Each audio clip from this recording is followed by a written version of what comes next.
जय हिंद। एक बात है,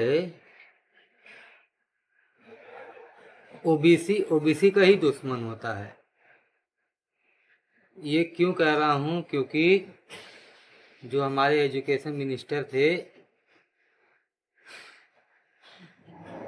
धर्मेंद्र प्रधान, ठीक है, वो शायद ओबीसी में ही आते हैं।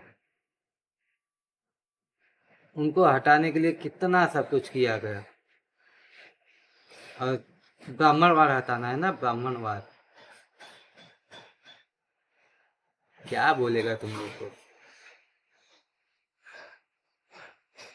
आ गए ना जोशी साहब, क्या मिला? वहाँ भी एक ब्राह्मण वापस बढ़ गए। कौन समझाए तुमको? वो थे, क्या दिक्कत थी तुमको? जिसने लीक कराया उस पर एक्शन होना चाहिए, ठीक है, लेकिन उन्होंने तो नहीं किया ना। उनको हटा के क्या मिला? आ गए नए मिनिस्टर।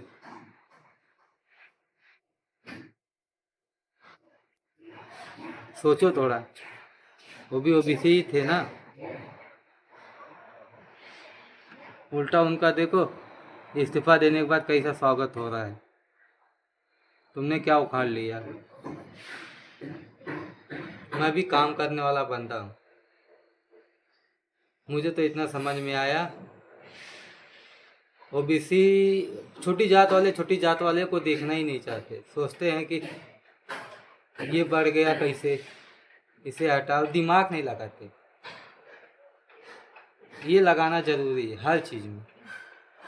क्या कर रहा हूँ, क्यों कर रहा हूँ, क्या करना चाहिए, किसको हटाना चाहिए।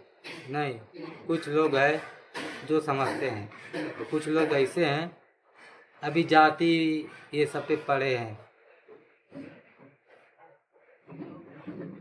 मैं तो यही कहूँगा भाई, तुम्हारा कुछ नहीं हो सकता। तुम्हारा क्या, हमारा भी कुछ नहीं हो सकता। मैं भी उसी में ही आता हूँ ना, छोटी जात हूँ। कुछ नहीं कर सकते बीजेपी का। भाई तुमको क्या ही बोले, अब नहीं बढ़ सकते हम आगे। रिजर्वेशन चाहिए हमको, वही मिलता है ना, वही हट जाए तो ही ठीक है, तब समझ में आएगा। रिजर्वेशन रिजर्वेशन ये बहुत ख़राब चीज़ है ये जब बात ये है, जब हम डॉक्टर के पास जाते हैं ना, तो हमें लगता है कि ये डॉक्टर अच्छा होगा। अरे घंटा अच्छा होगा, रिजर्वेशन में पास होके डॉक्टर इंजीनियर ये सब बनते, घर गिरता है। बच दवा लेने जाओ, कुछ ऐसी वैसी दवा दिया, निपट गए। पढ़ा लिखा हो कोई भी हो, छोटी जात का क्यों ना हो, पढ़ा लिखा होना चाहिए कि उसको समझ हो मुझे क्या करना है क्या नहीं करना है। अभी मैं ही हूँ, मुझे रिजर्वेशन मिल जाए और मैं पास हो जाऊँ, मेरे को तो कुछ मालूम नहीं होगा, मैं तो ठोक दूंगा जो ठोकना होगा, सुई इंजेक्शन जो भी हो। मैं तो मेरा काम कर दूंगा, लेकिन जिसको मैं किया रहूँगा वो अपना समझेगा। मुझे क्या सैलरी से मतलब है, पैसे से। यही होता है और यही हो रहा है। इसलिए भाई हटा दो रिजर्वेशन।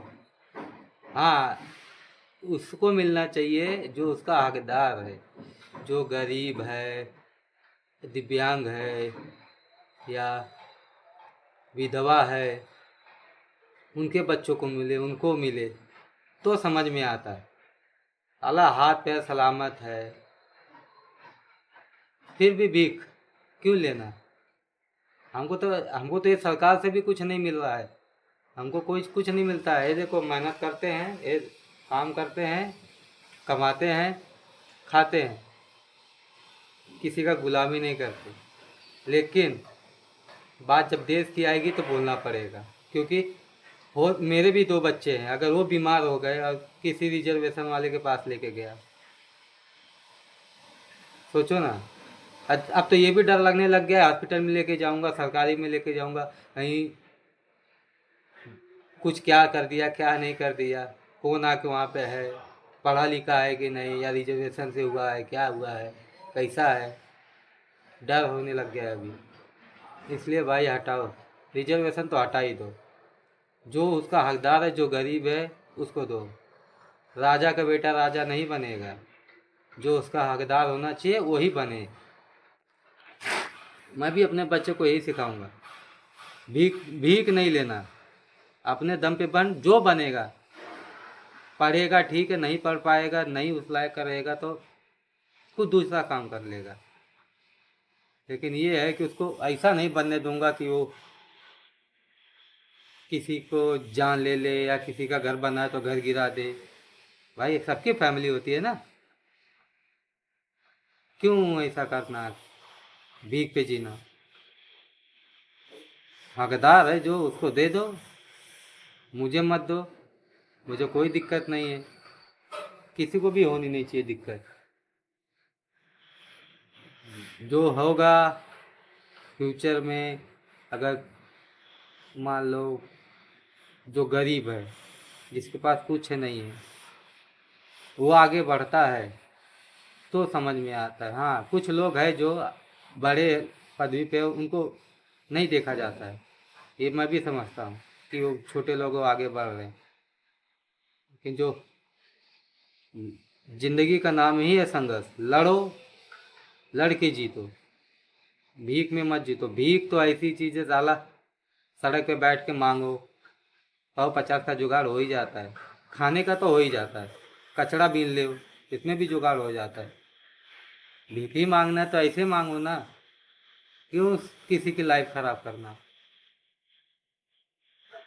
सोचो। चलो, अभी तो ड्यूटी का टाइम हो गया, काम ही करना है।